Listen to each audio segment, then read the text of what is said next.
बंदी छोड़ सतगुरु रामपाल जी परमेश्वर जी की जय हो। सत्साई भाई और बहनों, दया परमपिता परमेश्वर सारी सृष्टि के रचनहार सतगुरु रामपाल जी भगवान की, जिनके विशेष आशीर्वाद से, जिनके कृपा दृष्टि से, दया दृष्टि से आप और हम सभी साध संगति से जुड़े हुए सत्सेवक भाई बहन निरंतर परमेश्वर जी के भक्ति मार्ग पर ज्ञान को आधार बनाकर दृढ़ता के साथ आगे बढ़ रहे हैं।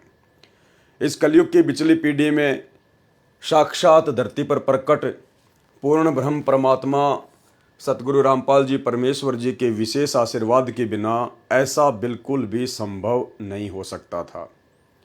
ये परमेश्वर की विशेष दया जो मालिक ने अपनी शरण में लिया, और शरण में लेने के बाद परमेश्वर ने हमें साध संगति का मौका दिया, क्योंकि परमात्मा कहते हैं कि साध संगति हरि भक्ति बिन कोई न उतरे पार, और निर्मल आदि अनादि है गंदा सब संसार। साध संगति से भेद जो पाया, परमेश्वर सतगुरु रामपाल जी ने सफल बनाया। आज गुरुदेव भगवान का विशेष आशीर्वाद और साध संगति की बदौलत ही हम पूर्ण ब्रह्म परमेश्वर, जो असंख्य ब्रह्मांडों का स्वामी है, जो निर्गुण रूप में सतलोक में बैठकर सभी का भरण पोषण करता है, वह परमेश्वर स्वयं धरती पर संत रामपाल जी के रूप में प्रकट है, जिनको हम आज पहचान पाए, जान पाए। तो भाई और बहनों, अब इतनी बड़ी मेहर गुरुदेव भगवान ने आप और हमारे ऊपर कर दी है, तो हमने भी किसी भी प्रकार से कोई भी कसर इस भक्ति मार्ग में, भक्ति को लेकर, मर्यादाओं को लेकर, गुरुदेव के प्रति भाव और श्रद्धा को लेकर नहीं रखनी है।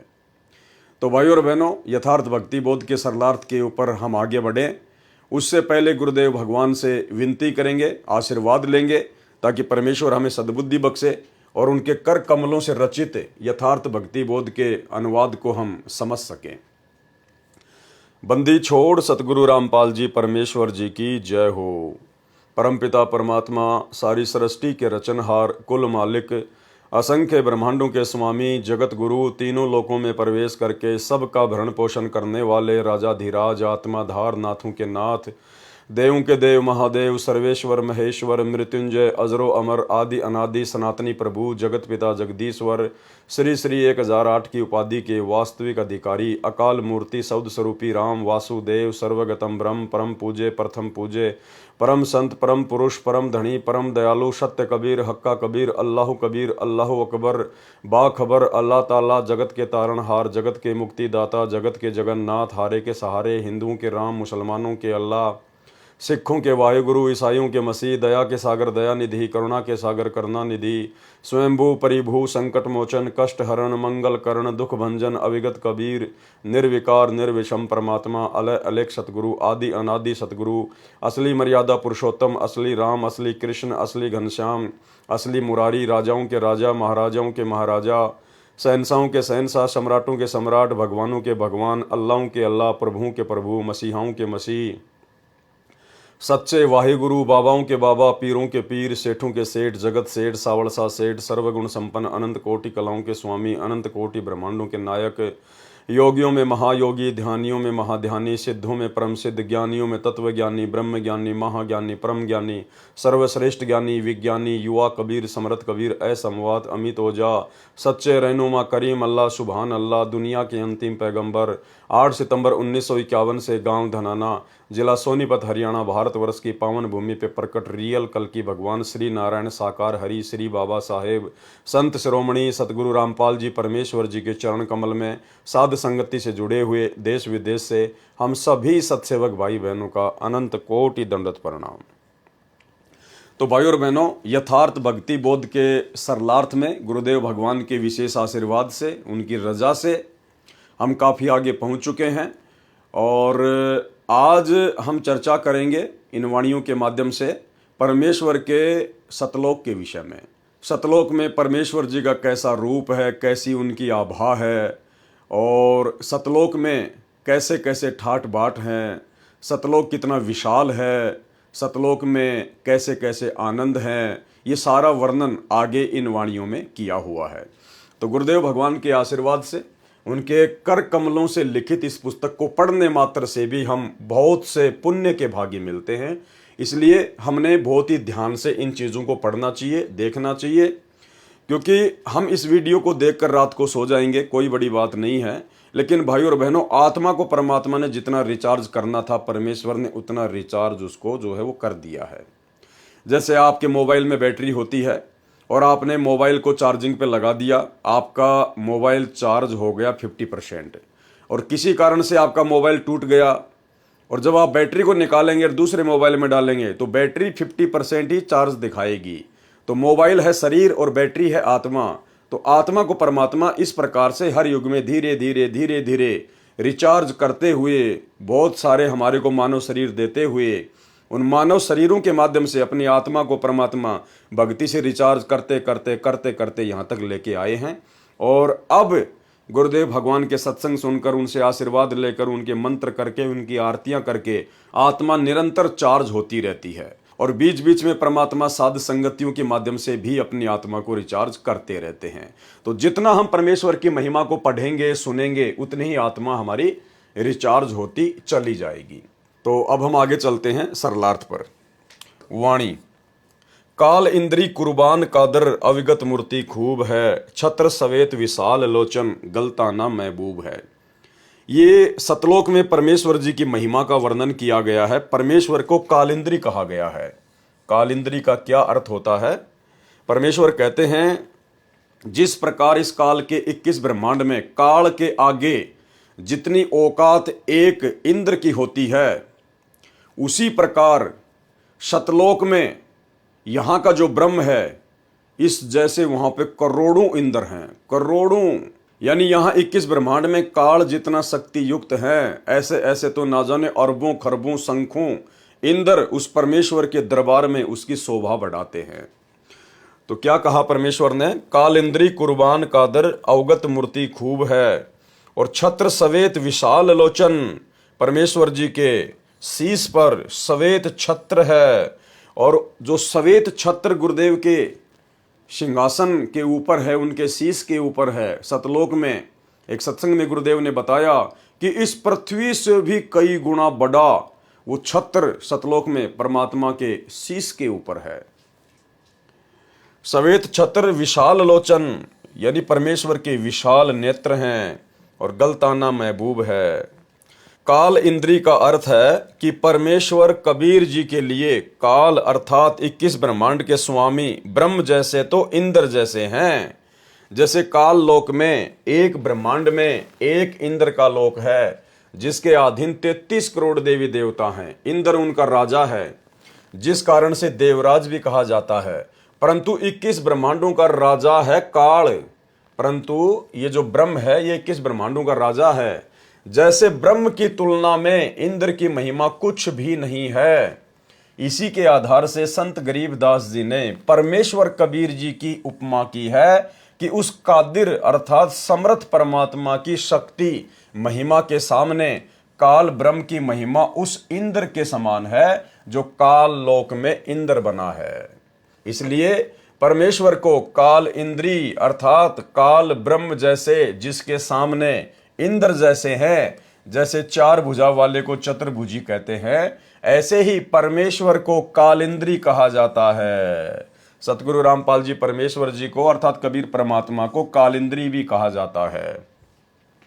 ऐसे कादिर यानी समर्थ परमात्मा पर मैं संत गरीबदास जी कुर्बान हूं। उस अविगत जिसकी गति अर्थात स्थिति से कोई परिचित न होने से उसे अविगत कहा जाता है। परमात्मा की मूर्ति अर्थात जीवित साकार तस्वीर खूब है, अर्थात वास्तव में परमेश्वर सुंदर शकल में है।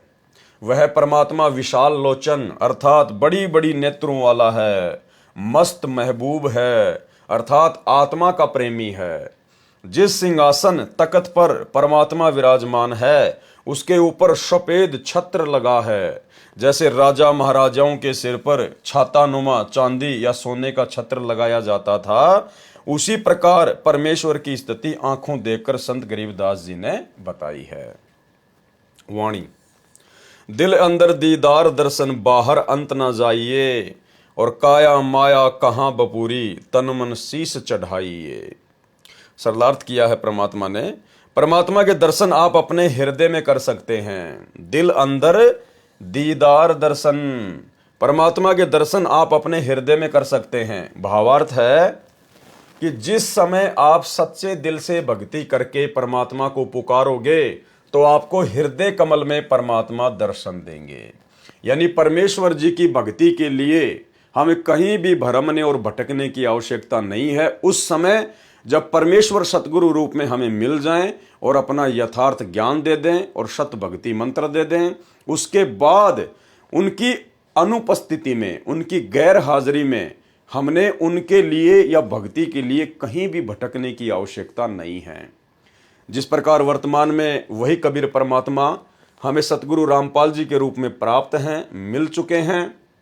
इन्होंने हमें अपना अनमोल तत्व ज्ञान दे दिया, सत भक्ति मंत्र दे दिए और कुछ समय के लिए परमेश्वर अपने मिशन को एक दिशा देने के लिए, लीला करने के लिए हिसार जेल में बैठे हुए हैं। और वर्तमान में जो लोग गुरुदेव भगवान की गैर हाजिरी में जगह जगह आश्रमों में धक्के खा रहे हैं, भटक रहे हैं, सब कुछ उनके पास होने के बावजूद भी तो परमेश्वर कह रहे हैं कि दिल अंदर दीदार दर्शन बाहर अंत ना जाइए। अरे उस समय आश्रम में जाएंगे जब हमारे गुरुदेव भगवान साक्षात हिसार जेल से लीला पूरी करके बाहर आ जाएंगे, क्योंकि परमात्मा सर्व कमलों में भी विद्यमान है। जैसे किसी कमरे के द्वार पर किसी पात्र में जल रखा है और द्वार के ऊपर बल्ब या ट्यूब लगी है और दिन में जल रही है, उधर से सूर्य भी उदय है, तो उस पात्र में सूर्य तथा ट्यूब बल्ब दोनों का प्रतिबिंब दिखाई देता है। ट्यूब का प्रतिबिंब तो केवल कमरे में रखे पात्र के जल में दिखाई देता है, परंतु सूर्य का प्रतिबिंब बाहर व अंदर के सभी पात्रों में दिखाई देता है। इसलिए कहा है कि परमात्मा प्राप्ति के लिए शरीर से साधना करके दर्शन कर लो, कहीं अन्य स्थानों, तीर्थों आदि पर न जाइए। परमात्मा प्राप्ति के लिए शरीर तो क्या वस्तु है, सर्वस्व अर्पण कर दो। यानी जिस भगत की भक्ति सही चल रही होगी, जो मर्यादा में रहकर यथार्थ मंत्रों का जाप कर रहा होगा, तो उसके हृदय कमल में उसको परमेश्वर जी के दर्शन होने शुरू हो जाएंगे। यहाँ पर यह शंका ना हो आप और हमारे को कि भाई हम तो 10 साल से भक्ति कर रहे हैं, मेरे को 15 साल हो गई, मेरे को तो अभी तक किसी भी कमल में अपने गुरु जी के दर्शन ही नहीं हुए। भाई और बहनों, वर्तमान में गुरुदेव हमारे समक्ष प्रकट हैं, धरती पर प्रकट हैं और परमेश्वर ने ज्ञान से अपनी पहचान करवानी है। ये ज्ञान मार्ग चुना है परमात्मा ने, चमत्कारों का मार्ग नहीं चुना है। इसलिए साक्षात परमात्मा धरती पर प्रकट हैं और हमारे घरों पर गुरुदेव भगवान की जो फोटो है, जो तस्वीर है, वो उनके साक्षात ही दर्शन हैं। वो फोटोएं कोई फॉर्मेलिटी के लिए नहीं रखी हैं, क्योंकि वो फोटोएं परमेश्वर का वास्तविक रूप है, सतगुरुदेव भगवान का वास्तविक रूप है, सतलोकीय रूप है। इसलिए जब हम उन फोटो में दर्शन करते हैं तो गुरुदेव भगवान के ही दर्शन होते हैं। और जब परमेश्वर की मर्जी होगी तो उस समय परमात्मा हमारे को अपने हृदय कमल में, अपने दिल में भी दर्शन करवा देंगे। लेकिन फिलहाल हम लोग ज्ञान में बहुत कमज़ोर हैं, बहुत कमज़ोर हैं। अभी हमें बहुत समय लगेगा। अगर हमारे साथ अभी से ऐसा होने लग गया, हालांकि जो मंत्र हमें गुरुदेव भगवान ने दिए हैं, इन सत भक्ति मंत्रों के थोड़े से जाप से ही चमत्कार होने शुरू हो जाते हैं। लेकिन वर्तमान में आप और हम भक्तों की नादानी को देखकर, आध्यात्मिक कमजोरी को देखकर परमेश्वर जानबूझकर उन कमलों में, उन मंत्रों की साधना से हमारे को दर्शन नहीं दे रहे। अन्यथा हम लोग भ्रमित हो सकते हैं, अहंकार में आ सकते हैं। इसलिए परमेश्वर जी का ऑपरेशन है, परमेश्वर अपने हिसाब से ही उसको चलाएगा, ठीक करेगा। हमने उनकी रजा में राजी रहना है। हमें परमात्मा चाहे किसी भी कमल में दर्शन दे या ना दें, हम अपने गुरुदेव भगवान के दर्शन रोजाना करते हैं, उनकी तस्वीरों के माध्यम से करते हैं और सूक्ष्म रूप में मानसिक तौर पर परमेश्वर का चिंतन मनन करना भी उनके दर्शन ही करने में आता है। तो इस बात को लेकर हमारे मन में शंका नहीं होनी चाहिए। जब हम उस लायक हो जाएंगे तो परमेश्वर ऑटोमेटिक हमारे को हर जगह दर्शन देंगे। ये कमल तो छोड़िए, खुली आंखों से भी हमारे को हर जगह परमात्मा ही दिखाई देंगे। परमात्मा प्राप्ति के लिए शरीर से साधना करके दर्शन कर लो, कहीं अन्य स्थानों, तीर्थों आदि पर ना जाइए। परमात्मा प्राप्ति के लिए शरीर तो क्या वस्तु है, सर्वस्व अर्पण कर दो। वाणी अविगत आदि जुगादि जोगी, सत्य पुरुष ल्योलीन है, गगन मंडल गलतान गैबी, जात अजात बेदीन है। अविगत आदि जुगादि जोगी, ये परमेश्वर जी के बारे में लिखा हुआ है कि सत्य पुरुष परमात्मा गगन मंडल अर्थात आकाश में बने सतलोक में रहता है। गगन मंडल गलतान गैबी, सत्य पुरुष परमात्मा गगन मंडल अर्थात आकाश में बने सतलोक में रहता है। वह आदि से ही विद्यमान है, आदि जुगादि, आदि यानी सृष्टि की शुरुआत से, वह आदि से ही विद्यमान है। वही सच्चा जोगी है अर्थात साधु बाबा है, तत्व ज्ञान देने के लिए पृथ्वी पर आता है। वाणी, सुख सागर रत्नागर निर्भय, निज मुखवानी गांव ही, जिन आकर अजोख निर्मल, दृष्टि मुष्टि नहीं आवही। परमेश्वर सुख रूपी रत्नों का आगार है यानी भंडार है। सुख सागर रत्नागर निर्भय यानी सतलोक में बैठा हुआ वो परमात्मा सुखों का रत्नागर है, भंडार है। वो परमात्मा निर्भय है, उसी को किसी का भय नहीं है, इसलिए सुख सागर कहा जाता है। वह वास्तव में निर्भय है और अपने निजी मुख कमल से तत्व ज्ञान की वाणी कविताओं, भजनों, चौपाइयों, दोहों को राग बनाकर गाता है। निज मुखबानी गांव ही यानी अपने मुख कमल से तत्व ज्ञान की वाणी कविताओं, भजनों, चौपाइयों, दोहों को राग बनाकर गाता है। उस परमात्मा का सूक्ष्म आकार है जिस कारण से चरम दृष्टि से नहीं दिखता। उस परमात्मा का सूक्ष्म शरीर अजोख अर्थात जिसको कोई जोखिम खतरा नहीं है, उसका शरीर नष्ट नहीं होता, उसका शरीर अविनाशी है, निर्मल है अर्थात निर्विकार है।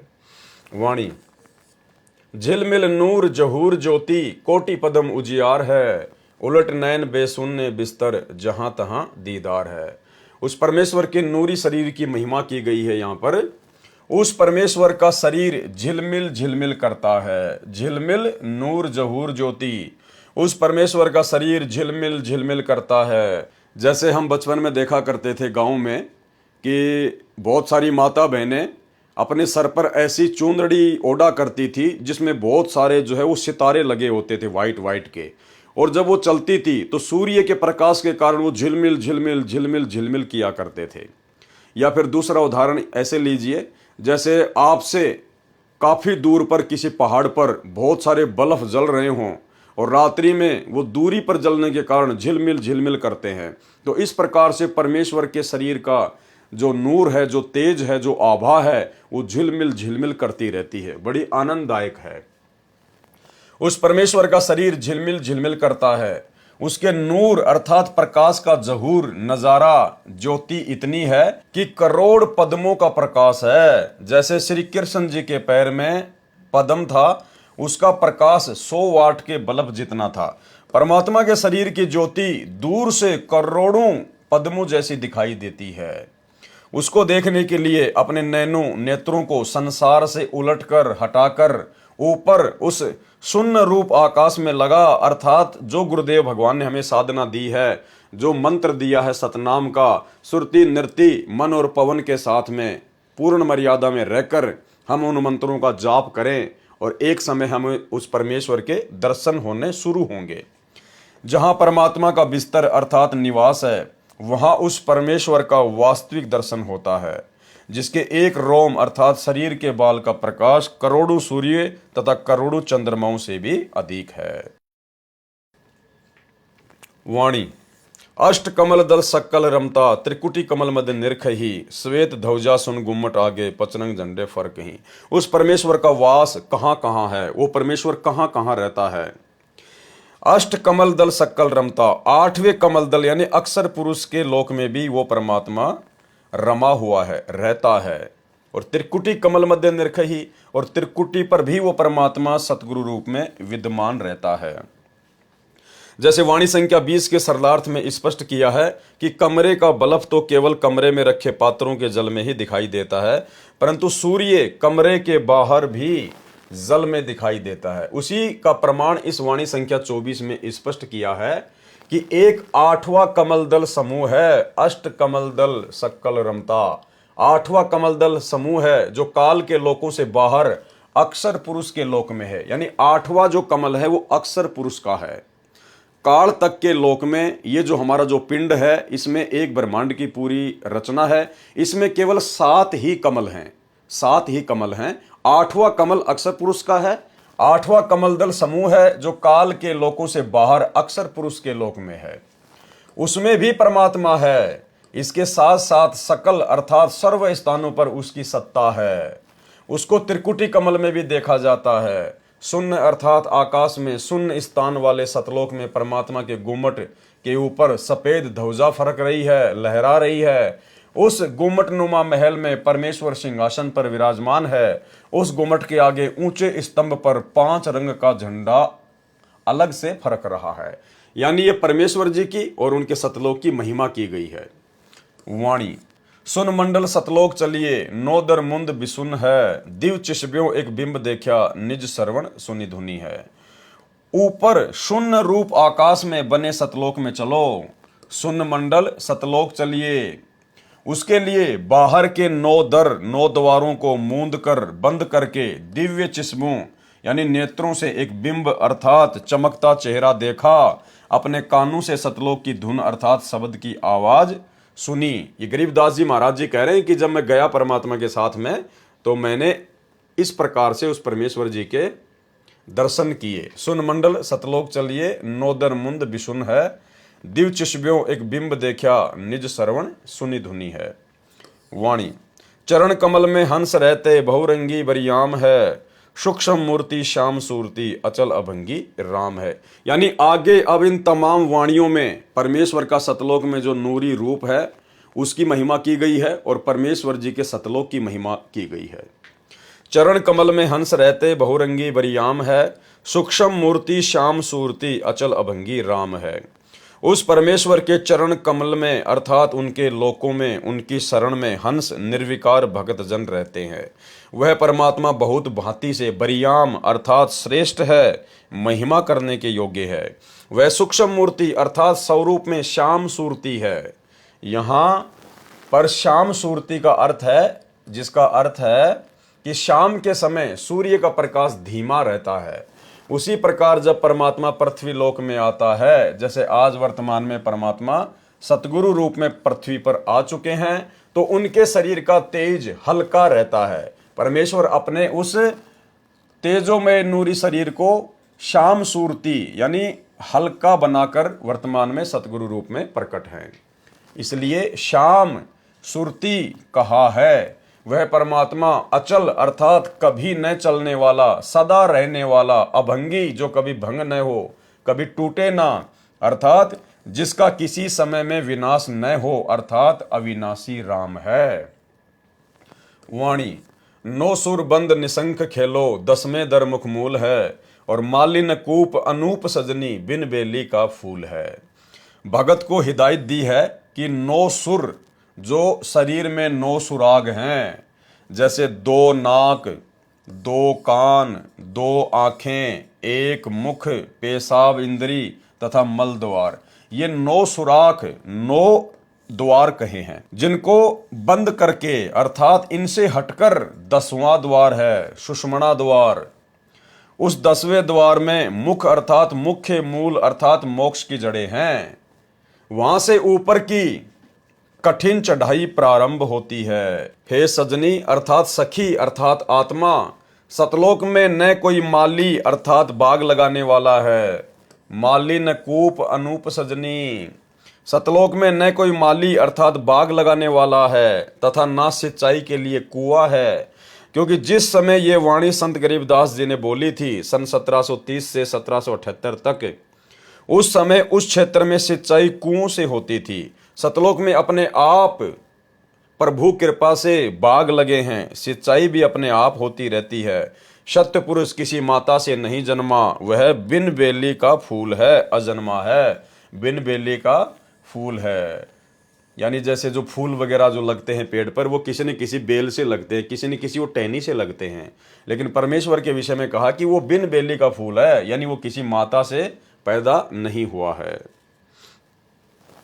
वाणी श्वास ऊश्वास पवन को पलटे, नाग फुनी को भूंच हैं, सुरती नृति का बांध बेड़ा, गगन मंडल को कूच हैं। अब भाइयों और बहनों, ये वाणी बहुत इंपॉर्टेंट है, क्योंकि देखो परमेश्वर ने हमें साध संगत से जुड़े हुए भाई बहनों को वर्तमान में अपने विशेष आशीर्वाद से उस स्थिति में लाके खड़ा कर दिया कि अब हमने परमेश्वर जी के सत भक्ति मंत्रों को, चाहे प्रथम नाम हो चाहे सतनाम हो, हमने विशेष ध्यान से जाप करना पड़ेगा। जो विधि परमेश्वर ने उन मंत्रों के जाप करने की बताई है, सुरति नृति मन और पवन के साथ में एकांत में बैठकर एकाग्रचित होकर ध्यान लगाकर, अब हमने उस विधि से इन मंत्रों का सुमरण करना पड़ेगा, शुरू करना पड़ेगा। आशीर्वाद गुरुदेव भगवान का रहेगा, अन्यथा भक्ति नहीं बनेगी, उस स्तर की नहीं बनेगी जिस स्तर की भक्ति परमात्मा चाहते हैं। वो समय अलग था, वो शुरुआत का समय था कि नाम उठत नाम बैठत नाम सोवत जागबे, नाम खाते नाम पीते नाम सेती लागबे। बच्चा जब पहली क्लास में आता है तो उसको बोल बोल के पढ़ाया जाता है, गा गा के पढ़ाया जाता है, A for apple, B for ball. और जब वही बच्चा 8वीं 10वीं में चला जाता है तो उस बच्चे को पूरी वास्तविकता समझ में आ जाती है। फिर वो बच्चा बोल बोल कर नहीं पढ़ाई करता कि A for apple, B for ball, फिर वो डायरेक्ट सेंटेंस बोलता है, क्योंकि उसको पता चल गया कि ए से केवल एप्पल ही नहीं है, ए से तो ना जाने हजारों की संख्या में मीनिंग होते हैं। तो इसी प्रकार गुरुदेव भगवान ने आप और हमारे को उस लायक बना दिया साध संगति से जोड़ के कि अब हमने परमेश्वर की भक्ति को, उनके सत भक्ति मंत्रों को विशेष सावधानी से लेना पड़ेगा। श्वास ऊ श्वास पवन को पलटे नाग फुनी को भूंच है, सुरती नृति का बांध बेड़ा गगन मंडल को कूच है। श्वास जो बाहर छोड़ते हैं तथा ऊ श्वास जो अंदर लेते हैं, यानी सतनाम के विषय में परमात्मा समझा रहे हैं। इस विधि से जो नाम के जाप को करके वायु को अर्थात श्वास को सूक्ष्म करके नागफनी अर्थात सर्पनुमा नाड़ी जो नाभि के चारों ओर 2.5 लपेटे लगाए है, उसका ढीला करना है, उसको ढीला करना है, तब ऊपर चलने का मार्ग मिलता है, तब ऊपर चलने का मार्ग मिलता है। और वो होगा कैसे? वो सतनाम के जाप से होगा। फिर सतनाम का श्वास से सुमरण करता है, आकाश में बने सतलोक की ओर प्रस्थान करना होता है। सुरती नृति का बेड़ा बांधने का अभिप्राय है। अब ये ध्यान से सुनना कि हमने इन मंत्रों को किस विधि से करना है और कितनी गहनता से लेना है।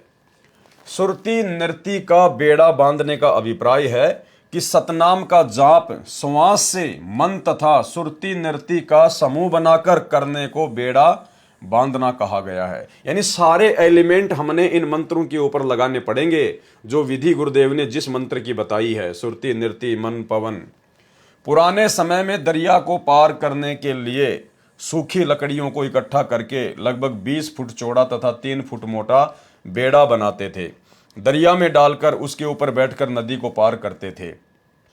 उसी का उदाहरण देकर कहा है कि आत्मा भव सागर से पार होने के लिए सुरती नृति मन तथा पवन श्वास को इकट्ठा करके बेड़ा बांध ले। भावार्थ है कि सुमरण करते समय मन सुरती नृति और श्वास मंत्र के जाप पर लगी रहे, ऐसा सुमरण सफल होता है। क्या बताया परमात्मा ने? ऐसा सुमरण सफल होता है।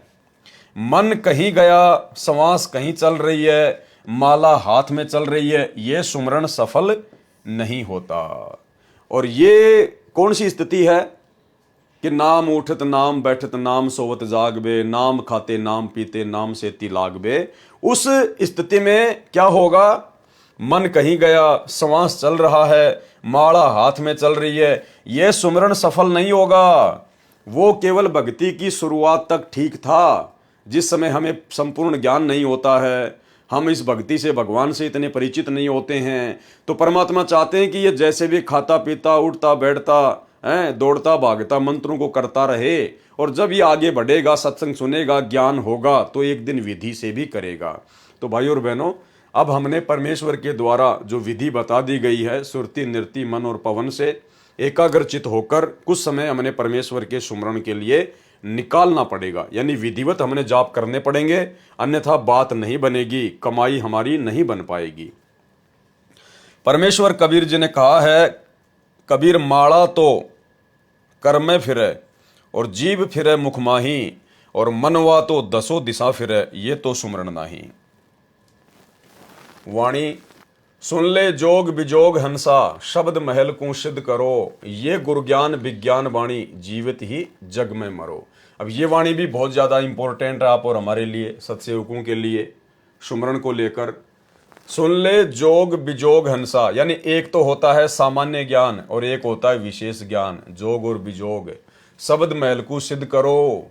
ये जो शब्द महल जो परमेश्वर ने हमें दिया है भक्ति के लिए, इन मंत्रों का विधिवत जाप करके इसको सिद्ध करो। यो गुरु ज्ञान विज्ञान वाणी, जीवित ही जग में मरो। हे हंस, हे भगत, ध्यान से जोग अर्थात सामान्य साधना तथा बिजोग अर्थात विशेष साधना दोनों को सुन। इनमें शब्द अर्थात नाम महल अर्थात संपूर्ण मंत्रों के समूह को सिद्ध करो। भावार्थ है कि मन को सांसारिक विषय विकारों से हटाकर नाम सुमरण पर लगाकर अभ्यास करके साध ले, मन का स्वभाव बदल ले। यानी भाई और बहनों, कहने का सीधा सा मतलब ये है कि यदि हमें ये ज्ञान समझ में आ गया हो और ये समझ में आ गया हो कि ये मनुष्य जन्म बड़ी मुश्किल से मिलता है और परमेश्वर की भक्ति के लिए मिलता है, और आज मेरा सौभाग्य है कि मनुष्य जन्म भी है और भक्ति करवाने वाला परमात्मा भी धरती पर प्रकट है, और ये थोड़ा सा जीवन है, ना जाने कब इसका एंड हो जाए, कोई भरोसा नहीं है। तो ऐसी स्थिति में फिर भगत को तन मन धन से, मन कर्म वचन से, दिलो जान से केवल भक्ति के प्रति ही समर्पित होना है। उसको अपना 90% समय केवल परमेश्वर की भक्ति में लगाना चाहिए, 10% केवल अपनी रोजी रोटी के लिए, और रोजी रोटी भी परमेश्वर के आशीर्वाद से मिलेगी, उनकी रजा से मिलेगी। अगर भक्ति करेंगे तो परमेश्वर उसमें कोई बाधा उत्पन्न नहीं होने देगा। जिस परमेश्वर ने करने के लिए भजन दे दिया तो भोजन के लिए परमात्मा भूखा नहीं मारेगा, भोजन की व्यवस्था तो परमात्मा पहले करेगा। तो हमने ज़्यादा से ज़्यादा समय परमेश्वर की भक्ति के लिए निकालना चाहिए। और जितने भी हमारे सांसारिक काम धंधे हैं जो हमने फैला रखे हैं, यो गुरु ज्ञान विज्ञान वाणी, जीवित ही जग में मरो, यानी हमने जितने भी सांसारिक काम धंधे जो फैला रखे हैं 2 पैसे के लालच में, और आगे से आगे हम उनको बढ़ाते जा रहे हैं। एक फैक्ट्री लग गई, दूसरी की तैयारी हो रही है, एक ऑफिस खोल लिया, दूसरी ब्रांच की ओर तैयारी हो रही है। तो भाई और बहनों, अब हमने इन आदतों से पीछे हटना पड़ेगा। ये काल की बीमारी है, हमने इन चीजों से पीछे हटना पड़ेगा, अपने काम धंधे को धीरे धीरे समेटना पड़ेगा। अगर ज्ञान समझ में आ गया तो ज्यादा समय हमने परमेश्वर की भक्ति को देना पड़ेगा, सत्संग सुनने को देना पड़ेगा, सुमरण को देना पड़ेगा, तब कहीं जाके हमारी बात बनेगी। और जितने भी विषय विकार हैं उनसे भी हमने पीछे हटना पड़ेगा गुरुदेव भगवान के आशीर्वाद से। इनमें शब्द अर्थात नाम महल अर्थात संपूर्ण मंत्रों के समूह को सिद्ध करो। भावार्थ है कि मन को सांसारिक विषय विकारों से हटाकर नाम सुमरण पर लगाकर अभ्यास करके साध ले, मन का स्वभाव बदल ले। ये है गुरु ज्ञान और विज्ञान अर्थात तत्व ज्ञान की वाणी अर्थात वचन, और जीवित ही जग में मर ले। जीवित जग में मरने का भाव है कि मन की कल्पनाओं को रोककर इच्छाओं का दमन कर। मन की कल्पनाओं को रोककर, मन तो आपको हमेशा आगे से आगे बढ़ाएगा। और अब तो आपको परमात्मा की भक्ति मिल गई, आपको सहारा मिल गया परमात्मा का, अब तो आपका काम धंधा पहले से कहीं अच्छा चलेगा, तो मन आपको आगे से आगे दौड़ाएगा कि बेटा काम बढ़ा, लेबर बढ़ा। तो भाई और बहनों, इन मन की कल्पनाओं को हमने रोकना है, ये सोचकर कि ये काम धंधे करते करते तो असंख्य जन्म बीत गए, कुछ भी हाथ नहीं आया।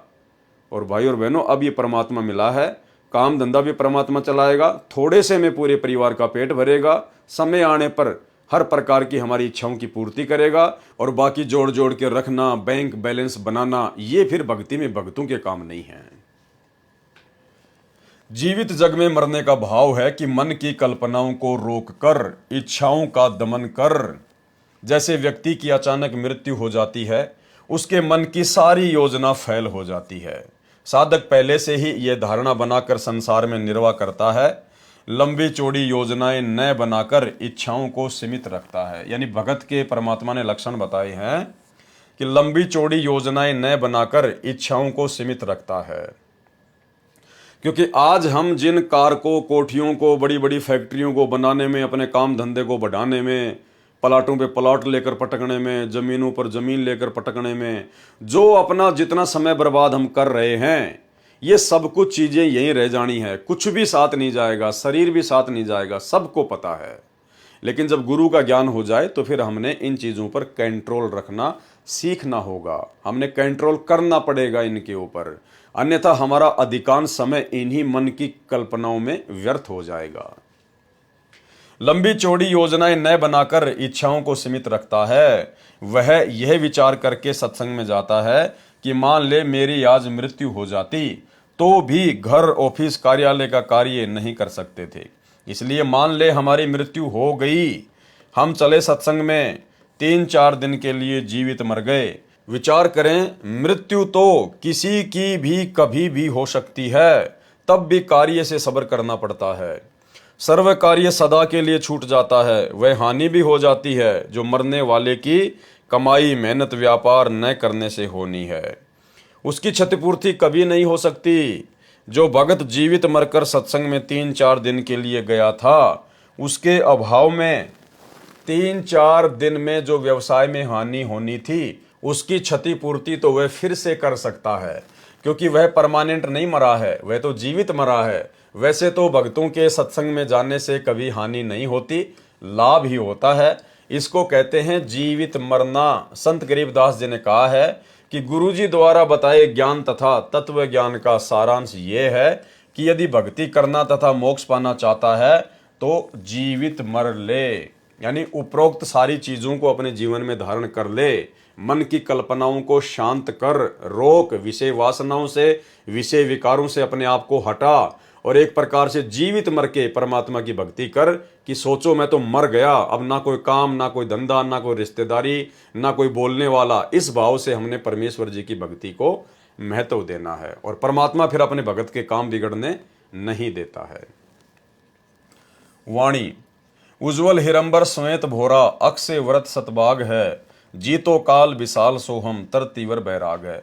अब भाई और बहनों, ये जो आदरणीय गरीबदास जी महाराज जी की वाणियां हैं, ये गूढ़ ज्ञान है, इनमें बहुत सारी भाषाओं के शब्दों का समावेश है और ये वाणियां एक कैप्सूल रूप में है, यानी कैप्सूल के अंदर एक बीमारी का समाधान छुपा होता है। तो ये एक बार के कोई देखने से या पढ़ने से आप और हमारी समझ में नहीं आएंगी। कोई ये सोचे कि भाई हम तो पढ़ रहे हैं, हमारी समझ में नहीं आ रही ये वाणियां, तो ये मुझे भी कोई एक बार कोई पढ़ने से या देखने से समझ में नहीं आ रही हैं, लेकिन आत्मा चार्ज हो रही है, आत्मा अंदर से इस ज्ञान को स्वीकार जो है वो कर रही है। और धीरे धीरे जब हम इन वीडियो को बार बार देखेंगे, परमेश्वर की इस पुस्तक को जब कभी हम पढ़ेंगे, कभी हम गुरुदेव के सत्संग सुनेंगे, इन वाणियों का जिक्र आएगा, क्योंकि आने वाले समय में परमात्मा गरीबदास जी की वाणियों पर ही सत्संग करेंगे।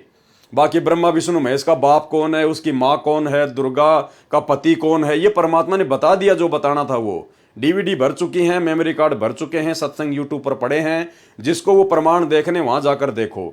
आने वाले समय में परमात्मा केवल वाणियों का ही खुलासा करेंगे, तो फिर हमें ये वाणियां भी धीरे धीरे समझ में आने लगेंगी।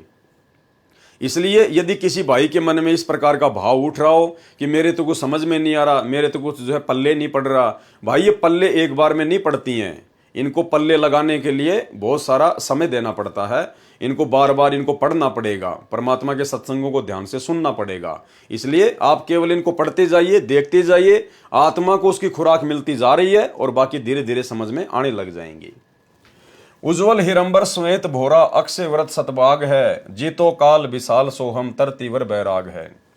सतलोक को अक्षय वृक्ष सतबाग कहा है, श्वेत भोरा आत्मा को कहा है, क्योंकि सतलोक एक अविनाशी स्थान है। भगत काल लोक में मैले विचारों वाला काला भंवरे जैसा हो चुका है। ये भगत उत्तम कर्म करके सत्य साधना करके उज्जवल सफेद हंस बनकर जाता है, अर्थात पवित्र होकर सतलोक में जाता है। उसके लिए बताया है कि सोहम आदि आदि जो भक्ति के संपूर्ण मंत्र हैं, उनको तरतीवार प्राप्त करके तरतीवर बैराग है। तरतीवर का मतलब होता है तरतीवार, कर्म अनुसार। जैसे परमात्मा 3 क्रम में हमारे को नाम दीक्षा देते हैं, उसको कहते हैं तरतीवार। उसको तरतीवार प्राप्त करके, जैसे पहली बार दीक्षा में 7 मंत्र दिए जाते हैं, दूसरी बार में सतनाम की दीक्षा दी जाती है, फिर तीसरी बार में सारनाम देकर दीक्षा क्रम पूरा किया जाता है। इसको तरतीवार बैराग धारण करना कहते हैं। मोक्ष के लिए वैराग्य कर ले, संसार के अस्थायी सुख तथा संपत्ति संतान से मोह कम करके वास्तविकता को ध्यान में रखकर साधना करने को संत जी ने कहा है, जिससे काल के जाल से मुक्त हुआ जा सकता है। इसे काल को जीतना कहा गया है। वाणी मनसा नारी कर पनिहारी, खाखी मन जहाँ मालिया, कुंभक काया बाग लगाया, फूले हैं फूल बिसा लिया। यानी मनसा का मतलब परमात्मा ने बताया हमारी इच्छाएं, फालतू की ये कल्पनाएं जो मन पैदा करता है, तो हम इनको कैसे सेट करें, तो उसके लिए परमात्मा ने बताया मनसा नारी कर पनिहारी। अब ये पनिहारी क्या होती है? इस साखी में उपमा अलंकार है। मन की कल्पनाओं को उस औरत की तरह भक्ति तथा शुभ काम में लगाए रख, जैसे पहले के समय में पानी लाती थी, उसको सारा दिन पानी लाने में ही व्यस्त रहना पड़ता था, उसको पनिहारी कहा जाता था। खाखी मन जो अज्ञान से प्रेरित होकर सांसारिक चौंचलों वैभव को प्राप्त करने के लिए मनसा अर्थात कल्पनाएं करता रहता है, खाखी मन जहां मालिया, यह कल्पनाओं का बाग लगाने वाला माली है। खाखी मन, ये जो मन है, जो काल है, ये क्या है? एक प्रकार से माली है। ये इस मन को यहाँ की खाकी थोथी जो कल्पनाएं हैं उनके अंदर लगाए रखता है। मकान बना ले, गाड़ी ले आ, वो प्लाट सस्ता मिल रहा है वो ले ले। तो परमात्मा कहते हैं इसको कैसे शांत करना है, कैसे रोकना है? यह कल्पनाओं का बाग लगाने वाला माली है ये मन। उस मनसाधारी अर्थात कल्पनाओं को श्वास श्वास से नाम का जाप का पानी लाने वाली पनिहारी नारी बना ले, अर्थात व्यस्त रख। जैसे वो औरत सारा दिन पानी लाने ले जाने में लगी रहती थी, वो पनिहारी।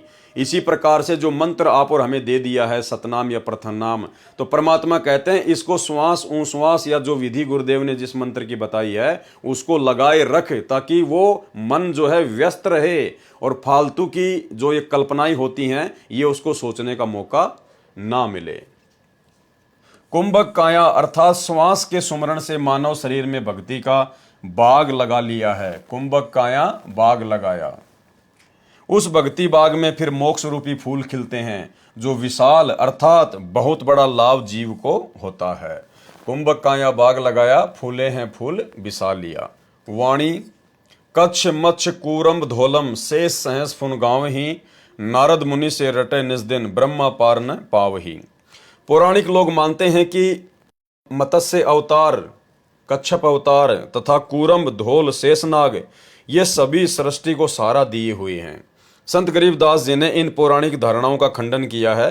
पारख के अंग में कहा है कि गरीब कूरम्भ ऊपर शेष है, शेष शीश पर धोल, धोल दरनी ले रहा, यह पड़ी ज्ञान की रोल। पौराणिक व्यक्तियों की धारणा है कि सृष्टि इस प्रकार ठहरी है। कूरम्भ यानी कछुए के ऊपर शेषनाग बैठा है, शेषनाग के सिर पर धोल अर्थात बैल खड़ा है, बैल ने अपने सींग पर पृथ्वी उठा रखी है। संत गरीबदास जी ने कहा है कि यह तो ज्ञान में रोड़ अर्थात भूल भुलैया लगी है। वाणी में खंडन किया है, गरीब कूरम्भ किसके आसरे और कौन शरण है शेष, बटक बीज विस्तार है समझे ज्ञान नरेश। गरीब अनंत कोटि ब्रह्मांड का एक रति नहीं भार, सतगुरु पुरुष कबीर है कुल के सिरजन हार। प्रथम वाणी की प्रथम पंक्ति में प्रसन्न किया है तथा प्रथम वाणी की दूसरी पंक्ति तथा दूसरी वाणी में उत्तर दिया है कि आप कहते हो कि कूरम्भ के ऊपर शेष है, तो कूरम्भ किसके सहारे रुका हुआ है? जब कूरम्भ को कहीं से सहारा नहीं तो शेष किसकी शरण में है, अर्थात शेष नाग को किसने रोका है? उत्तर दिया है कि यह सर्व रचना ऐसे है जैसे बटक यानी बड़ अर्थात वट वृक्ष की उत्पत्ति राई जैसे दाने अर्थात वट के बीज से होती है, फिर वह आगे आगे बढ़ता और फैलता चला जाता है। इसका रहस्य कोई ज्ञान नरेश अर्थात महाज्ञानी तत्वदर्शी संत ही जानता है। वास्तव में असंख्य ब्रह्मांडों के सृजनहार परमेश्वर कबीर जी ही हैं और सतगुरु रूप में प्रकट होकर उन्होंने ये ज्ञान स्वयं ही बताया है। अनंत ब्रह्मांडों को एक दूसरे से आकृति आकर्षित करके रोका है, यह परमात्मा की शक्ति से ही। गुरुत्व व आकर्षण सर्व ग्रहों तथा ब्रह्मांडों में कार्य कर रहा है। परमेश्वर ने सर्व संसार की रचना करके अपनी शक्ति से चला रखा है। जैसे वैज्ञानिकों ने रॉकेट बनाकर प्लूटो ग्रह पर भेजा है, जो 9 वर्ष तक चलकर उसकी कक्षा में चक्कर लगा रहा है। इसी प्रकार परमात्मा कबीर जी ने सर्व ब्रह्मांडों की संरचना ऐसे की है कि ये अपने आप चल रहे हैं तथा चक्कर लगा रहे हैं। इनका समय निर्धारित कर रखा है, तब तक ये चलते रहेंगे। परमेश्वर पर इनका कोई भार नहीं है। जैसे कि मानव ने हवाई जहाज बना रखा है जो आकाश में उड़ता है, मानव उसके ऊपर सवार है। इसी प्रकार परमेश्वर ने सर्व ब्रह्मांडों की रचना करके चला रखा है, उड़ा रखा है तथा स्वयं भी उसी पर बैठे हैं। वाणी संख्या 32 ब्रह्म वेदी का सरलार्थ चल रहा है। उसी प्रसंग पर आता हूं। आपके अनुसार माने तो जिन कच्छ, मच्छ, कूरम, धौल तथा शेषनाग को आप इतने शक्तिशाली मानते हो, तो वे भी किसी अन्य समर्थ की भक्ति कर रहे हैं, परंतु सर्व प्राणी शास्त्र विधि त्याग कर मनमाना आचरण कर रहे हैं, जिस कारण से सफलता नहीं मिल रही। शेषनाग के 1000 मुख हैं और प्रत्येक मुख में 2-2 जीभ हैं। शेषनाग भी नाम जाप करता है, उसको भी आज तक परमात्मा की महिमा का ज्ञान नहीं। उसको परमात्मा का पार अर्थात मोक्ष स्थान नहीं मिला है। इसके अतिरिक्त शास्त्र विधि विरुद्ध साधना नारद जी जैसे ऋषि भी नाम की रटना लगाते हैं, वे भी असफल रहे। उनके पिता श्री ब्रह्मा जी को भी परमात्मा का पार नहीं पाया, मोक्ष की प्राप्ति नहीं हुई। वाणी शंभु जोग बिजोग साध्या अचल अडिग समाध है, अविगत की गति नाही जानी लीला अगम अगाध है। शंभु यानी शंकर जी। श्री शंकर जी ने जोग अर्थात सामान्य साधना द्वारा तथा परमेश्वर जी के केवल सोहम नाम प्राप्त करके उसको विजोग अर्थात विशेष साधना मानकर अचल अडिग अर्थात लंबे समय तक निश्चलता से समाधि लगाई, परंतु अविगत अर्थात पूर्ण परमात्मा की गति यानी स्थिति नहीं जान सके। शंभु जोग बिजोग साध्या अचल अडिग समाध है, क्योंकि उस परमेश्वर की लीला अगम अगाध यानी सबसे भिन्न है, आगे की है। अविगत की गति नाही जानी लीला अगम अगाध है। वाणी सनकादिक और सिद्ध 84 ध्यान धरत है तास का, 24 अवतार जपत हैं परमहंस प्रकाश का। सनकादिक अर्थात सनक, सनंदन, संत, कुमार, ये 4 ब्रह्मा जी के मानस पुत्र हैं, जिन्होंने वरदान प्राप्त कर रखा है कि हमारी आयु जितनी है, हमारा शरीर 5 वर्ष के बालक जैसा रहे, हम ना जवान हो और ना बूढ़े हों। वे अपनी उम्र भर 5 वर्ष के रहेंगे। इनको भी अध्यात्म ज्ञान में विद्वान माना जाता है, परंतु तत्व ज्ञान के अभाव से ये सनकादिक तथा 84 सिद्ध परमात्मा का ध्यान धरते हैं। कहते हैं कि हम पूर्ण परमात्मा की भक्ति करते हैं, और 24 अवतार माने गए हैं, वे भी पूर्ण परमात्मा की भक्ति करने का दावा करते हैं और कहते हैं कि परमात्मा का प्रकाश देखते हैं। परमात्मा परमहंस तो निराकार है, ये सब भ्रमित साधना करके काल जाल में ही फंसे हैं। यानी भाई और बहनों, आप और हम सभी भाई बहनों का जिन्होंने परमेश्वर की शरण प्राप्त कर ली है सतगुरु रामपाल जी की, आप और हमारा कितना बड़ा सौभाग्य है कि ये इतने बड़े बड़े सिद्ध महर्षि ब्रह्मा विष्णु महेश देवी देवता, इनको भी परमात्मा की महिमा का ज्ञान नहीं है, इनको भी ये तत्व ज्ञान नहीं है, इनको भी मोक्ष मार्ग नहीं है। ये भी आने वाले समय में 84 लाख योनियों में मां कष्ट उठाएंगे। तो आप और हमने किस कदर अपने गुरुदेव भगवान के ऊपर कुर्बान हो जाना है। परमेश्वर ये समझाना चाहते हैं कि तुम्हारा कितना बड़ा सौभाग्य है कि जो वस्तु उन महिमावान लोगों को नहीं मिली जो इस सृष्टि के आधार हैं 21 ब्रह्मांड के, और तुम्हें वो परमात्मा आज सहज में मिल गया। इसलिए उस परमेश्वर की कदर कीजिए। 87, 88 और 33 सूरज चंद चिराग है, धर अंबर धरनी धर रटते अवगत अचल बिहाग है। 88,000 ऋषि तथा 33 करोड़ देवता तो सूरज तथा चंद्र की तरह हैं। जैसे देवताओं को सूरज जानो और ऋषि रूपी चांद से अधिक उज्जवल हैं। धर जो काल के अवतारधारी हैं, वे धरती पर तथा आकाश में अन्य द्वीपों में जाकर शास्त्र विरुद्ध नामों को रटते हैं। वह अविगत अर्थात परमेश्वर अचल विहाग यानी यथावत स्थिर है, उसकी भक्ति विधि में कोई परिवर्तन नहीं है। तत्व ज्ञान के अभाव में मनमाना आचरण करके साधक बने हैं, सब काल जाल में ही हैं। वाणी सुर नर मुनिजन सिद्ध और साधिक पार ब्रह्म को रटत हैं, घर घर मंगलाचार चोरी ज्ञान योग जहां बटत हैं। सर्व देवता तथा ऋषिजन भ्रमवश मान रहे हैं कि हम पार ब्रह्म अर्थात पूर्ण परमात्मा की भक्ति कर रहे हैं। घर घर में मंगलाचार अर्थात शुभ कामनाएं देते हैं और ज्ञान भी सुनाते हैं जो अधूरा ज्ञान है। वाणी चित्रगुप्त धर्मराय गावे आदि माया ओंकार है, कोटि सरस्वती लाभ करत है, ऐसा पार ब्रह्म दरबार है। यानी इस वाणी में सतलोक की महिमा की गई है। चित्र तथा गुप्त तथा धर्मराज भी ओंकार अर्थात काल का जाप करके उसकी आदि माया जाल में उलझे हैं। काल लोक में शारदा अर्थात सरस्वती जो ब्रह्मा जी की पुत्री है, उसकी आवाज अत्यंत सुरीली बताते हैं। उसके गाने सुनकर देवता लोग आनंद लेते हैं। संत गरीबदास जी ने बताया है कि सतलोक जो पार ब्रह्म का दरबार है, उसमें ऐसी ऐसी करोड़ों सरस्वती अपनी सुरीली आवाज में गाने गाती हैं। वाणी कामधेनु कल्पवृक्ष जाके इंद्र अनंत सुर भरत हैं, पार्वती कर जोर लक्ष्मी सावित्री शोभा करत हैं। इस वाणी में भी सतलोक की महिमा की गई है।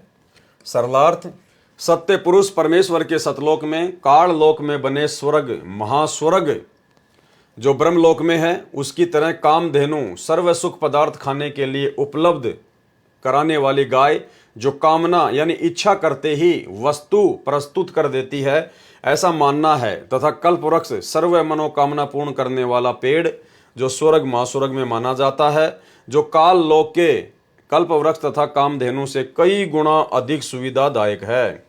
उस परमात्मा के दरबार में इंद्र सर्व गाने बजाने वालों की टीम के साथ वहां सुर भरता है अर्थात गाने गाता है। भावार्थ है कि इस काल लोक में स्वर्ग का राजा इंद्र है, उसके सामने उसको खुश करने के लिए एक गायक मंडली स्त्री पुरुषों का समूह गाने नाचने का प्रोग्राम करते हैं। परंतु सत्य पुरुष के दरबार में उस इंद्र जैसे स्वयं उस मंडली समेत गाने नाचने का प्रोग्राम करते हैं। यानी सतलोक की महिमा की गई है कि वहां इतना वैभव इतना सुख है। ऐसे ऐसे अनंत प्रोग्राम सत्य पुरुष के सतलोक में होते हैं तथा यहाँ की महान देवियां पार्वती लक्ष्मी तथा सावित्री जैसी सुंदर देवियां परम पुरुष के दरबार की शोभा बढ़ा रही हैं।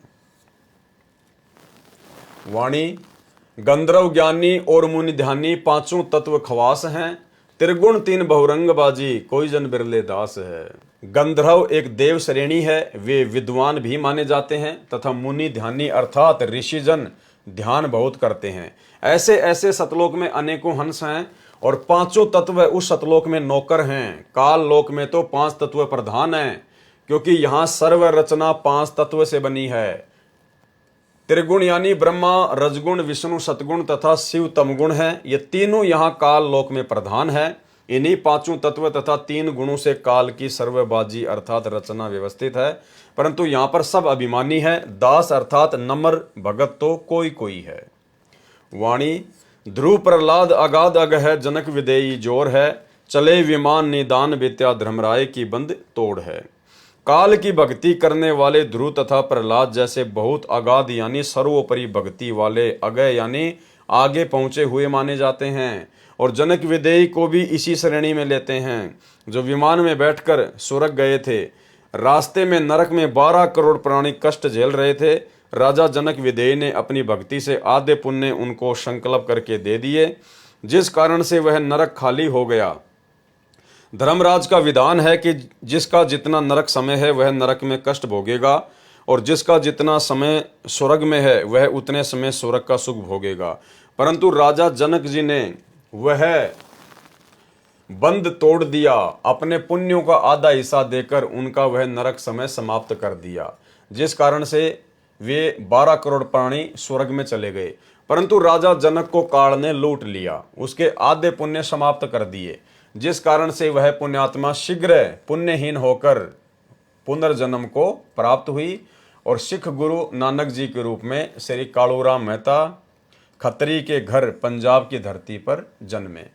अब देखो भाई और बहनों, इसमें बहुत सारी बातें हैं। परमेश्वर के आगे काल की कोई औकात नहीं है।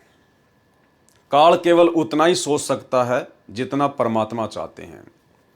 अब काल ने सोचा कि मैंने राजा जनक को लूट लिया, मैंने उसके आधे पुण्य लूट लिए, और जब तक इसके पुण्य इन 12 करोड़ आत्माओं के साथ में रहेंगे तब तक तो मैं इनको जो है स्वर्ग में बैठा दूंगा, और जैसे पुण्य समाप्त होंगे फिर इनको इनका वो कर्म भोगने के लिए मैं इनको नरक में डाल दूंगा।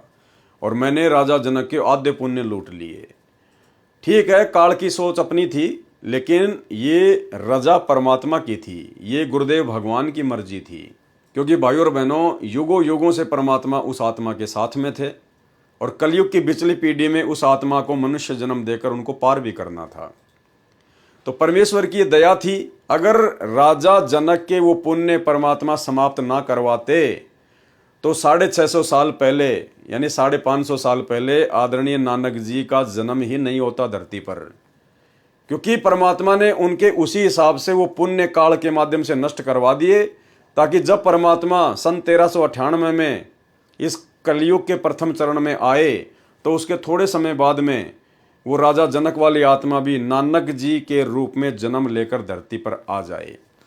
तो सोचिए भाइयों और बहनों, जैसे ही राजा जनक के पुण्य समाप्त हुए, काल ने उसको नीचे पटक दिया। अब यदि राजा जनक अपने वो आधे पुण्य उन 12 करोड़ आत्माओं को ना देता तो भाइयों और बहनों 550 साल पहले वो यहाँ पे जन्म लेकर पैदा ही ना होता, क्योंकि उसके आधे पुण्य और शेष होते और ना जाने कितने समय तक वो ऊपर ऐश करता, आराम करता। तो सब कुछ परमेश्वर ने सेट किया हुआ है। काल केवल खुश हो जाता है कि मैंने बहुत अच्छा कर दिया, मैंने उसको लूट लिया, मैंने ये कर लिया। लेकिन परमात्मा जिन आत्माओं के साथ में है, उन आत्माओं का अकाउंट फिर परमात्मा के अकॉर्डिंग होगा, सबका नहीं होता। जो परमेश्वर के हंस होते हैं, जो किसी कारण से भक्ति छोड़ देते हैं, त्याग देते हैं, लेकिन जो गुरुद्रोही नहीं होते, उनके साथ फिर परमात्मा रहता है, फिर उनका अकाउंट परमात्मा के हाथ में होता है। तो सारा खेल ये सतगुरु रामपाल जी भगवान का, उस कबीर भगवान का था। दूसरी ओर 12 करोड़ आत्माओं को नरक से निकलवा कर स्वर्ग ले गए। इस कारण से वाह वाह प्रशंसा के पात्र बने, परंतु अपना भक्ति धन लुटा दिया। फिर वे 12 करोड़ प्राणी राजा जनक द्वारा दिए पुण्य का समय स्वर्ग में भोगकर फिर उसी नरक में डाले गए। उनका जो नरक भोगने का समय शेष बचा था वह तो भोगना ही पड़ा। तत्व ज्ञान न होने के कारण राजा जनक ने उपकार भी किया, परंतु उन 12 करोड़ आत्माओं को कोई लाभ नहीं हुआ, क्योंकि उनको नरक तो भोगना ही पड़ा। कुछ समय स्वर्ग में रहकर क्या लाभ हुआ? कुछ नहीं, क्योंकि आम व्यक्ति ये मानता है कि कुछ समय तो सुख मिला उन 12 करोड़ प्राणियों को। परमेश्वर कबीर जी ने संत गरीबदास जी को तत्व ज्ञान दिया था, उसके आधार से वह कुछ समय के लिए मिला सुख व्यर्थ है। यदि पुण्य नरक में न आना पड़ता तो राजा जनक जी का उपकार सराहनीय था। वह सतनाम सारनाम की सत्य साधना से संभव है। इसलिए कहा है कि राजा जनक भी लुटे गए और उन 12 करोड़ प्राणियों को भी पुण्य नरक भोगना पड़ा। राजा जनक ने जो कार्य किया वह जोर है, अर्थात खूब है, प्रशंसा के योग्य है। ऐसे ऐसे और भी बहुत से धर्मात्मा हुए हैं, परंतु तत्व ज्ञान में कहा है कि आत्म प्राण उद्धार ही ऐसा धर्म नहीं हो, यानी जो किसी आत्मा का उद्धार कर दे, उसका मोक्ष करवा दे, उससे बढ़कर और कोई धर्म नहीं है। और ये धर्म वर्तमान में सतगुरु रामपाल जी परमेश्वर जी के हाथ में है। भावार्थ है कि यदि जीवात्मा का जन्म मरण, कभी स्वर्ग कभी नरक का चक्कर कोई छुड़वाता है तो उससे बढ़कर कोई धर्म नहीं। ये कार्य परम संत ही कर सकते हैं। कौन कर सकते हैं? परम संत ही कर सकते हैं। और वे परम संत स्वयं कबीर परमात्मा है, जो आज धरती पर सतगुरु रामपाल जी के रूप में प्रकट हैं। वाणी गोरख दत्त जुगादी जोगी नाम जलंधर लीजिए, भरतरी गोपी चंदा सीजे ऐसी दीक्षा दीजिए। बड़े साधकों के नामों में गोरख दत्तात्रेय जलंधर नाथ जैसे एक युग तक योगी अर्थात साधक बनकर साधना करके सिद्ध बने। उनको जैसा ज्ञान था उसके आधार से उन्होंने सच्चे मन से साधना की, परमात्मा प्राप्ति के लिए सर्व न्योछावर कर दिया। भले ही उनको पूर्ण मोक्ष प्राप्त नहीं हुआ, परंतु उनका प्रयत्न एक सच्चे संत तथा भगत वाला था। इस वाणी में संत गरीबदास जी ने समझाया है कि गुरु को ऐसी शिक्षा तथा दीक्षा अपने शिष्य को देनी चाहिए जैसे श्री गोरखनाथ जी ने अपने शिष्यों गोपीचंद तथा भर्तरी को दी थी, और जैसे ये दोनों सीजे खरे उतरे, ये गोरखनाथ जी की शिक्षा का परिणाम था। वाणी सुल्तानी बाजिद फरीदा पीपा परचे पाइया, देवल फेरिया गोप गोसाई नामा की छान छिवाइया। जो भी साधक परमात्मा प्राप्ति का प्रयत्न करता है वह पूर्व जन्म के भक्ति संस्कारों के कारण प्रेरित होकर साधना करता रहा होता है। उसके साथ पूर्व जन्मों में की हुई भक्ति की कुछ शक्ति भी शेष होती है, जिस कारण से उस साधक के जीवन काल में पूर्व जन्म की भक्ति शक्ति के प्रभाव से कुछ चमत्कार अनोखा कार्य भी हो जाते हैं, जिस कारण से वह भी अपने आप को परम संत मान लेता है तथा अन्य जनता जन भी उसके फैन होकर उसकी पूजा करने लग जाते हैं, जो दोनों के लिए ही हानिकारक होता है। इस अमृतवाणी में बताया है कि एक अब्राहिम सुल्तान अधम, एक बाजिद, एक फरीद तथा एक पीपा नामक महापुरुषों को पूर्व जन्म की भक्ति के परिणाम स्वरूप चमत्कार प्राप्त हुए थे। पर्चा यानी चमत्कार। एक नामदेव जी महाराष्ट्र प्रांत में हुए हैं। परमात्मा ने उनकी पूर्व भक्ति के कारण स्वयं अपने हाथों से नामदेव जी की छान अर्थात झोपड़ी की छत घास फूस डंडों से बनाकर तैयार की थी। एक दिन नामदेव जी मंदिर के पास से जा रहे थे। मंदिर में आरती चल रही थी। भावनावश वे उन ब्राह्मणों में घुस गए जो आरती उतार रहे थे। नामदेव जी छिपा जाति से थे तथा धूल भरे वस्त्र धारण किए थे। शूद्र जानकर पंडितों ने नामदेव जी को पकड़कर मंदिर के पीछे पटक दिया। नामदेव जी फिर भी हाथों से तालियां बजा बजा कर आरती बोल रहे थे। परमात्मा में उनकी सुरती सच्चे मन से लगी थी। परमेश्वर जी ने मंदिर का द्वार नामदेव जी की ओर कर दिया। पंडित जन मंदिर के पीछे घंटियां बजा रहे थे। इस प्रकार के पर्चे अर्थात चमत्कार भगत की पूर्व जन्म की भक्ति की शक्ति से परमात्मा कर दिया करते हैं।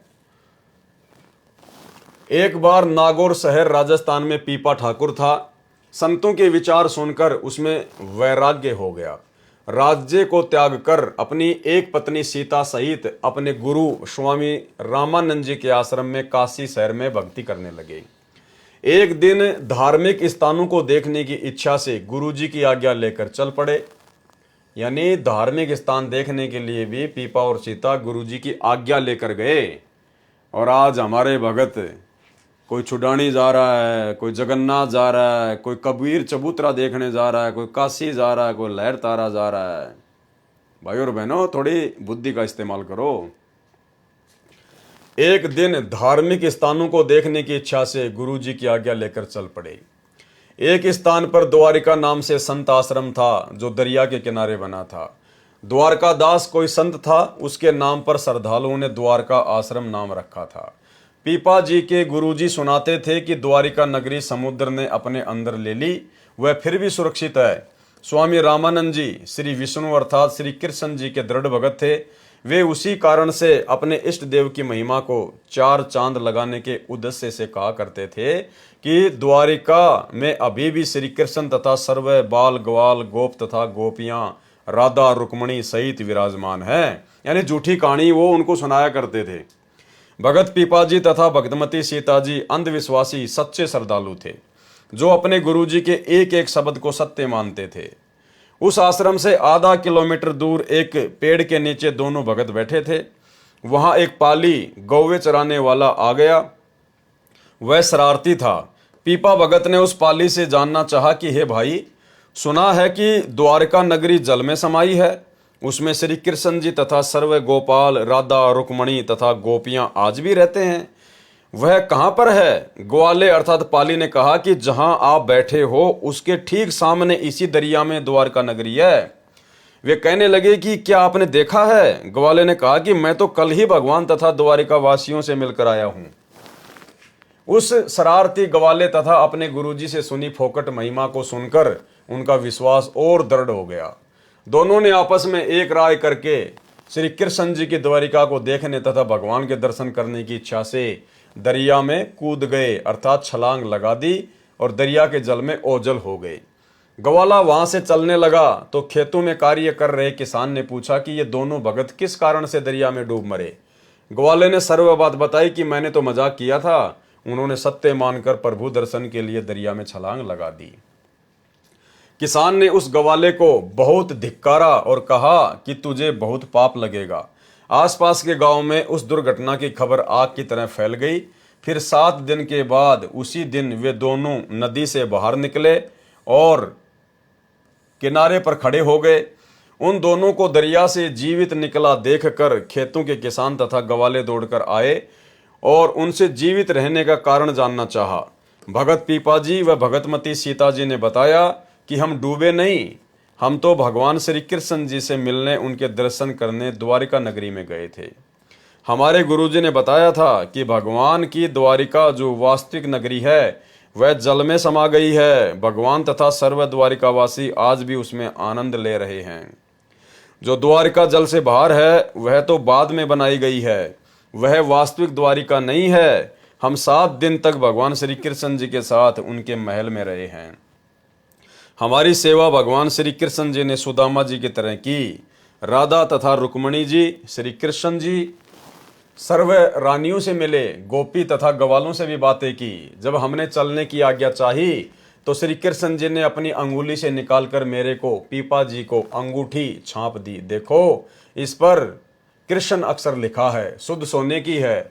उपस्थित व्यक्तियों को बड़ा आश्चर्य किया कि ये क्या कह रहे हैं। बातें विश्वसनीय नहीं है, परंतु उनको अपनी आंखों से दरिया में डूबते तथा बाहर आते देखा है। अविश्वास को स्थान नहीं है। जब वे अपने गुरु रामानंद जी के आश्रम काशी बनारस में पहुंचे तो उनको भी श्री कृष्ण जी से मिलने और 7 दिन तक उनके साथ रहने की बात कही तो उनको भी विश्वास नहीं हुआ। कहने लगे कि क्या कह रहे हो, तुम्हारा दिमाग तो नहीं चल गया? जल में जीवित कैसे रह सकते हो? जल में तो द्वारिका है, वह तो खंडर हो चुकी है। यानी वो पहले तो कह रहा था कि वहां सभी रहते हैं, श्री कृष्ण, बाल गवाल गोपियां रहती हैं, और अब कह रहा है कि वो तो खंडर हो चुकी है। भगवान श्री कृष्ण जी तो गोलोक में ऊपर जा चुके हैं, उस समुद्र में थोड़े ही हैं। जब पीपा सीता ने बार बार भोलेपन से कहा तथा सर्व गोपाल गोपियों, राधा रुक्मणी, श्री कृष्ण जी से हुई बातें बताई तथा श्री कृष्ण द्वारा दी गई छाप अंगूठी दिखाई जिस पर कृष्ण नाम खुदा हुआ था देवनागरी लिपि में, ये सब पीपा सीता से सुनकर तथा छाप देखकर स्वामी रामानंद जी को विश्वास करना पड़ा। वह छाप वर्तमान में बनारस के श्री द्वारिकाधीश मंदिर में सुरक्षित है। इसलिए वाणी में कहा है कि पीपा परचा पाइया, अर्थात पीपा जी को परमात्मा का चमत्कार प्राप्त हुआ। अब भाइयों और बहनों, ये तत्व ज्ञान है और गुरुदेव भगवान के आशीर्वाद से इसको समझा जा सकता है। इसमें बहुत सारे भेद हैं। जिस समय समुद्र में पीपा और सीता जी ने छलांग लगाई, उस समय वो पीपा जी और सीता जी नहीं थे, वो स्वयं परमात्मा थे। उन्होंने दोनों रूप बना रखे थे और परमेश्वर जी ने भक्ति को जीवित रखने के लिए और लोगों के दिलो दिमाग में इस बात को जो है वो ताज़ा रखने के लिए कि यहाँ पर द्वारिका थी, श्री कृष्ण जी था, उसका अस्तित्व था, इस बात को बनाए रखने के लिए ताकि लोगों की आस्था भक्ति और भगवान में बनी रहे इस बिचली पीढ़ी तक। ये सारा खेल परमात्मा सतगुरु रामपाल जी ने अर्थात कबीर भगवान ने किया। कैसे? उससे पहले पीपा जी के साथ में एक घटना और घटी थी। भाई, पीपा तो एक राजा था, नागौर का, राजस्थान का। उसके पास में कोई सिद्धियां नहीं थी, उसके पास में ऐसा कुछ भी नहीं था, और वो अपनी पत्नी सीता के साथ में, रामानंद जी के साथ में भक्ति करने के लिए निकल पड़ा। जब वो सीता को लेकर जा रहे थे तो रास्ते में गुरुदेव भगवान ने सत्संग में बताया कि एक लाला जी, एक बनिया, उसने सीता जी को जब पीपा जी के साथ में देखा साधु वेशभूषा में, तो उस बनिए ने कहा, अरे साधु जी, महात्मा जी, तू क्या करेगा इस औरत का? ये तो बनियों के रहने के लायक है, तू क्या करेगा इसका? मेरे को दे दे ये। तो पीपा जी ने कहा कि भाई रख ले, मैं भी इससे दुखी हूं, परेशान हूं, तू इसको रख ले। और सीता जो है वो बनिए के पास में चली गई। ना पीपा जी ने कुछ उससे लड़ाई झगड़ा किया, और जब पीपा जी ने कहा कि तू इसको रख ले तो सीता ने भी कुछ नहीं कहा, वो उस लाला जी के पास में रह गई। अब लाला जी शाम को जब गया उसके पास में, वो जब चौबारे में वो बैठी हुई थी, लाला जी ने उसको ऊपर बैठा दिया अपने चौबारे में। शाम को लाला जी गया नहा धो के, तो जैसे उसने दरवाजा खोला तो बेड पर जो सीता थी वो शेरनी बन के बैठी हुई।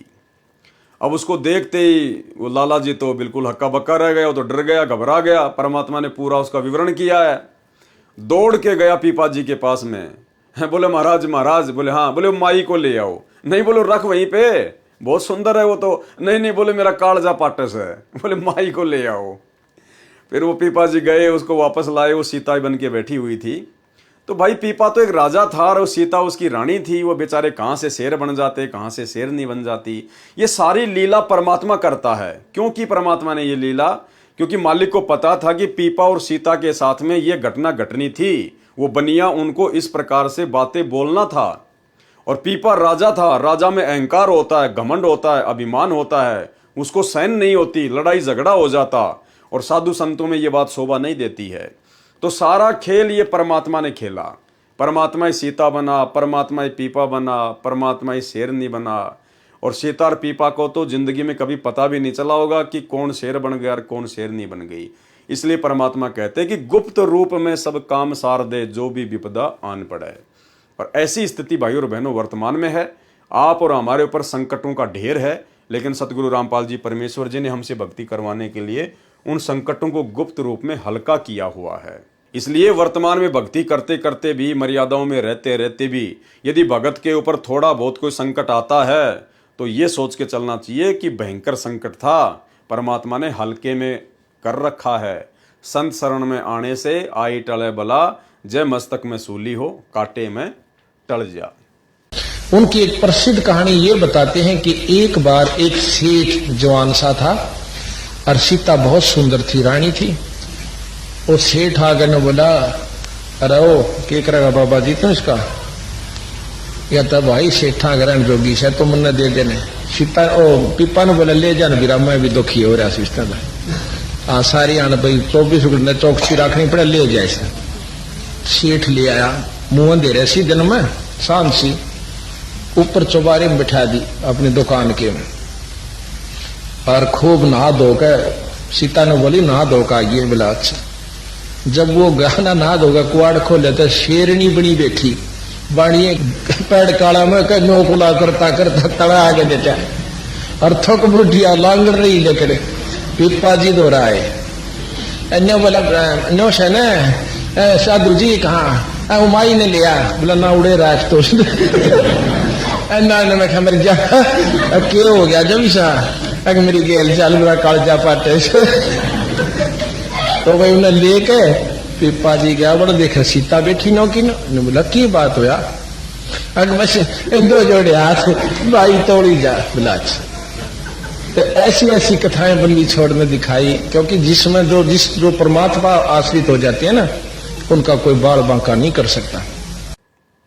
जैसा कि इसी में स्पष्ट किया है कि परमात्मा भगत की पूर्व जन्म की भक्ति की शक्ति के आधार से इस तरह की लीला करता है। कौन करता है?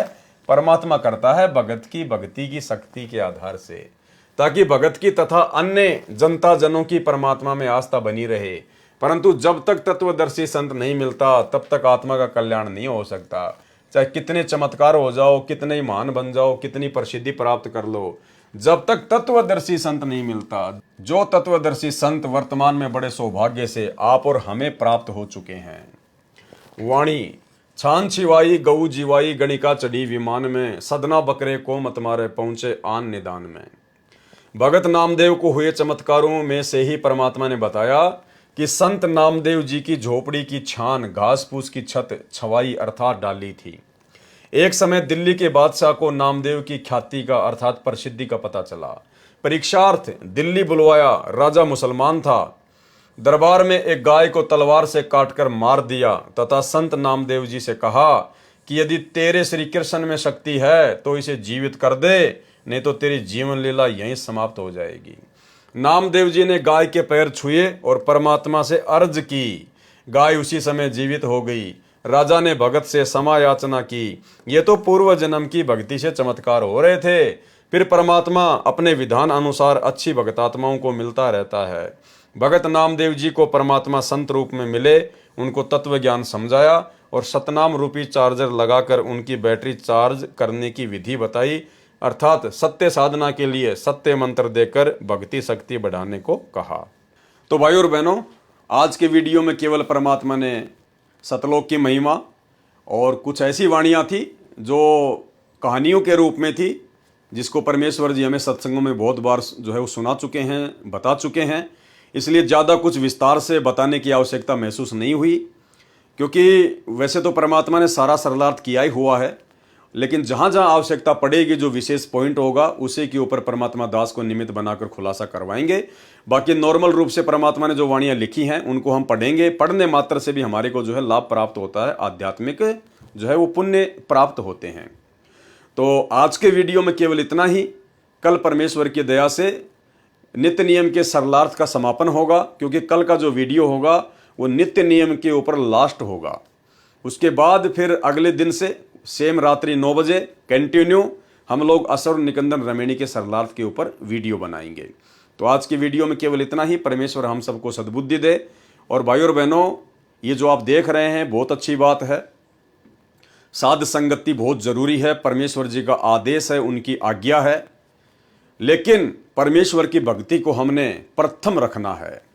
साध संगति की वीडियो देखना बहुत अच्छी बात है, जानकारी होगी, हौसला बढ़ेगा, हिम्मत बढ़ेगी, ज्ञान होगा, भक्ति में रुचि पैदा होगी। लेकिन भक्ति की शक्ति से हमारा आत्म कल्याण होगा।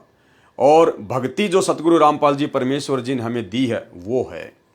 तो जिस प्रकार परमेश्वर हमें आदेशित करते हैं कि रोजाना कम से कम 1 घंटा सत्संग सुनना, और जो मंत्र दे दिए हैं कम से कम जो प्रथम मंत्र है उसकी 1 माला कम से कम, ज़्यादा करो तो आपकी मर्जी।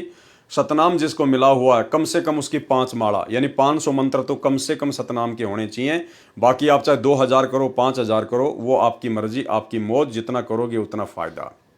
और 5 यज्ञ जो परमेश्वर ने हमें बताए हैं वो हम नियमित रूप से करते रहें, गुरुदेव भगवान से विनती करते हुए। तो परमेश्वर की भक्ति को हमने प्रथम स्थान देना है। बाकी ये दास के वीडियो, साध संगति के वीडियो, ज्ञान आधारित वीडियो, ये केवल हमारे विश्वास को बढ़ाने के लिए हैं, जो समय समय पर जरूरी हैं। लेकिन सबसे महत्व हमारे लिए गुरुदेव भगवान की भक्ति है, उसको हमने भूलना बिल्कुल भी नहीं चाहिए। तो आज के वीडियो में केवल इतना ही। परमेश्वर हमें आज्ञा दें, आशीर्वाद दें। बंदी छोड़ सतगुरु रामपाल जी भगवान की जय हो।